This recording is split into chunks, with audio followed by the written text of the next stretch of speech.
Quantas vezes você olhou para o grid da Fórmula 1 e assumiu que aqueles ali eram os 20 melhores pilotos do mundo? A maioria das pessoas assume isso, porém acontece que em muitos casos isso é mentira. Porque chegar à Fórmula 1 não depende só de talento, mas também de dinheiro, muito dinheiro. Na verdade, pode te custar 50 milhões de dólares, não o carro, não a equipe, a vaga, só a vaga. E esse é um número que ninguém no paddock fala em voz alta. As equipes não dizem, os pilotos não dizem e a maioria da mídia também não. Por isso, hoje eu vou te explicar quanto realmente custa chegar à Fórmula 1.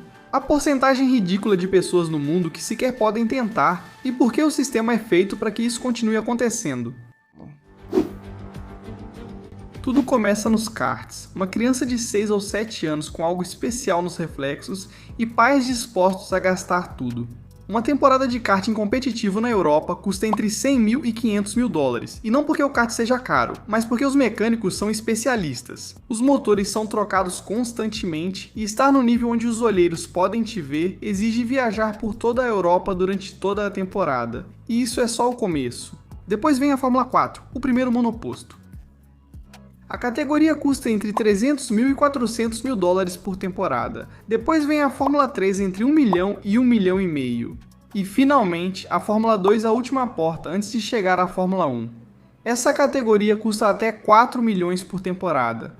Se você passar rápido por cada etapa, o que representa cerca de 3 ou 4 anos no total, já teria gasto entre 5 e 10 milhões de dólares. E tudo isso sem sequer ter tocado em um carro de Fórmula 1. No entanto, se você demorar mais e precisar de mais temporadas nas diferentes categorias para convencer uma equipe de Fórmula 1, esse número aumenta, e aumenta rápido. Por isso, menos de 0,01% da população mundial tem patrimônio suficiente para financiar esse caminho. Esse não é um esporte para pessoas comuns, também não é para milionários. Na verdade, é um esporte para multimilionários. E isso assumindo que eles têm os resultados.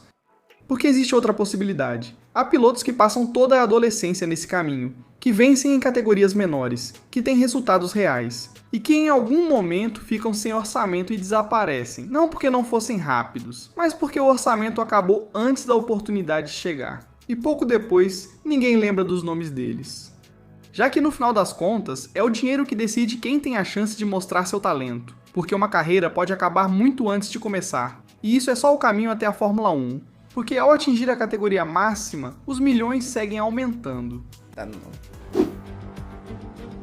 Digamos que lo lograste, tienes los resultados, tienes la superlicencia y, finalmente, un equipo se fijó en ti. Ahora, hay dos maneras de conseguirlo. La primera es simple, eres tan rápido que un equipo paga por ti. Lewis Hamilton es el ejemplo más claro. Su familia no tenía el dinero y su padre trabajó varios empleos para financiar los primeros años de karting. A los 13 años, Hamilton se acercó a Ron Dennis en una ceremonia de premios y le pidió directamente que lo fichara. Y, teniendo en cuenta el talento del joven piloto, Dennis lo hizo. Así, McLaren financió toda su carrera junior. 7 campeonatos del mundo después, esa apuesta no necesita justificación. Las academias de Red Bull, McLaren, Ferrari y Mercedes existen justamente para eso. Encuentran el talento antes que nadie, lo financian y cuando llega el momento, lo suben a Fórmula 1 por su talento y velocidad, no por el dinero que trae. Esa es la vía limpia. Sin embargo, la segunda vía es diferente. Llegas con algo más que solo tus tiempos de vuelta. Un contrato de patrocinio, el respaldo de una empresa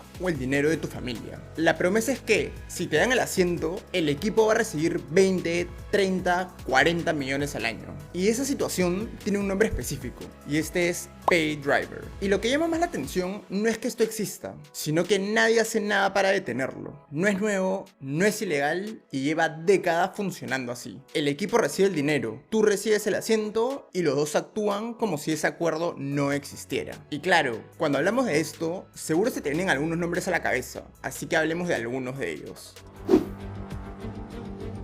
Uno de los casos más icónicos de un pay driver es el de Pastor Maldonado. Tenía méritos reales en categorías inferiores para llegar a la Fórmula 1, pero lo que le abrió la puerta a Williams no fue solo eso, fue PDVSA, la empresa estatal de petróleo venezolana. Según múltiples reportes, la empresa aportó más de 45 millones de dólares al año a Williams mientras Maldonado estuvo ahí. Y para un equipo que luchaba económicamente, ese dinero no era un complemento, era una parte esencial de su presupuesto. Pastor chegou em 2011 e, em 2012, na Espanha, conquistou uma vitória de verdade contra Alonso, Hamilton e Vettel. Ele tinha velocidade, teve seus momentos, mas também acumulou uma quantidade de acidentes que ninguém no grid igualava, e Creston Maldonado virou um meme internacional.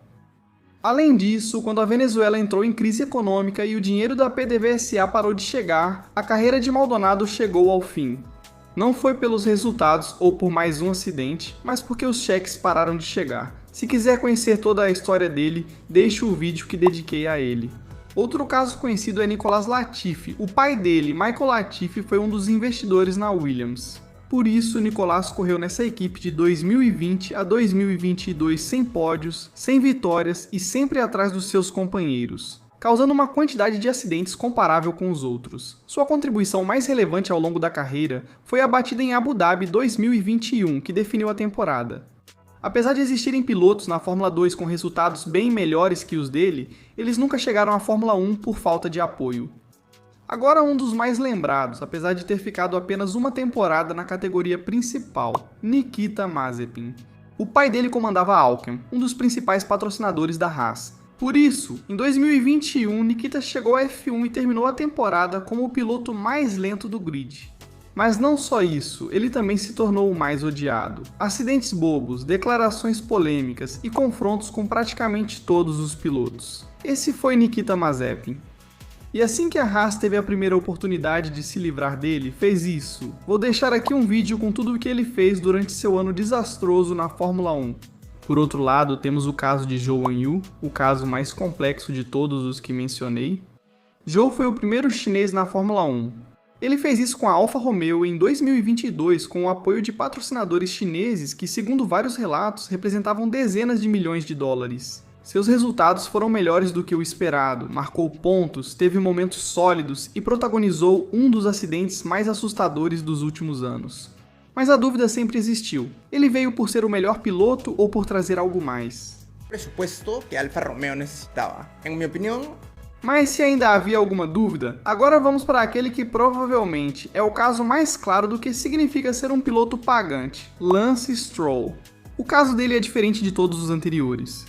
O pai dele, Lawrence Stroll, não só financiou a carreira dele, como também comprou a equipe. Primeiro a Prema na Fórmula 3, depois a Racing Point na Fórmula 1 e, por fim, a Aston Martin. Isso, sem contar o financiamento milionário que a Williams recebeu para fazer o Lance estrear na categoria. E o Lance teve alguns momentos brilhantes, mas no geral tem sido um desastre. Eu poderia me estender muito mais sobre esse caso, mas já dediquei 2 vídeos a isso, este e este que deixo na descrição. Se todos sabem que o dinheiro vale mais que o talento, por que ninguém impede isso? Eu te explico.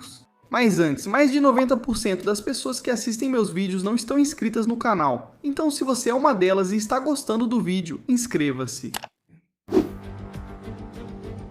O problema não é nenhum desses pilotos em particular. O verdadeiro problema é que o sistema os produz. Uma equipe de Fórmula 1 gasta entre 150 e 500 milhões de dólares por temporada, mas as receitas por resultados, direitos televisivos e acordos comerciais nem sempre são suficientes para cobrir esse orçamento. E é aí que entra o pay driver, ou piloto pagante. Um piloto com 30 milhões de dólares em patrocínio pode ser decisivo para uma equipe controlar gastos, chegar ao meio da temporada com recursos ou até desaparecer. Aconteceu com a Jordan, aconteceu com a Caterham e aconteceu com a Marussia, equipes que desapareceram porque não conseguiram manter o fluxo de receitas de que precisavam. Por isso, as equipes pequenas têm um incentivo muito concreto. Na maioria das vezes, eles preferem um piloto que traga dinheiro a um piloto que traga velocidade, porque a velocidade não cobre os gastos, então o resultado desse incentivo geralmente é sempre o mesmo. Pilotos pagantes, chequeiras, assentos comprados e a fantasia de que os 20 pilotos do grid estão ali porque são os 20 melhores do planeta. E então, isso vai mudar? Provavelmente não, porque até hoje temos casos como o de Lance Stroll, que parece que vai continuar na categoria por muito tempo. E se você quiser conhecer a história de como o pai dele comprou várias equipes para ele competir, fabricou carros ilegais e sabotou seus companheiros de equipe, clique aqui. Se estiver gostando do vídeo, inscreva-se. Já inscrito, torne-se membro do canal para aprimorar sua experiência. Lá você encontrará fãs apaixonados como você e muitos outros benefícios. Y eso es todo. Hasta la próxima.